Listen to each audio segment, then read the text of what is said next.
Plus de 10 conteneurs de résine chimique ont été enfouis le 10 juillet dernier dans le sol de Missolé 2 au PK37, une banlieue de la région du littoral du Cameroun.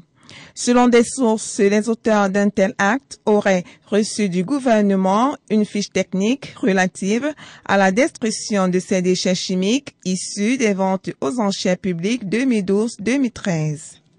Toutefois, il serait utile de connaître si ces produits chimiques ont été détruits suivant les normes réglementaires. La résine, même sur les flores et les faunes, c'est pas conseillé, c'est pas un produit consommable. Pourquoi vous me posez cette question? Tout produit chimique a une menace.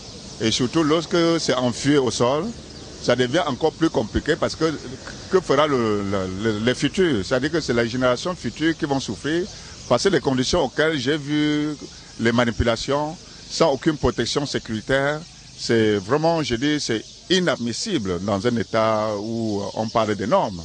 Et surtout, j'ai été aussi un peu choqué que même si le pouvoir public a pris des mesures concertées avant de faire cette opération, je crois que ça n'a pas été très suffisamment réfléchi parce que tout produit censé avoir une menace sur le territoire, on ne doit pas enfuir au sol, surtout lorsque c'est une grande quantité, il faut l'incinérer et ou bien trouver une solution dont la menace est réduite à taux zéro. Donc, mais tel que j'ai vu, déjà on a prescrit sur la fiche de recommandation qu'il faut enfuir à 5 mètres.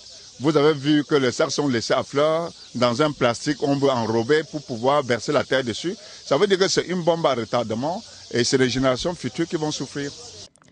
Conscient des conséquences que pourrait subir l'environnement après une opération pareille, l'ONG ODHPC, l'Organisation des droits de l'homme et de la protection du citoyen qui s'était déployée sur les lieux, lance ainsi un appel aux autorités à s'imprégner davantage quant à la gestion écologique au Cameroun.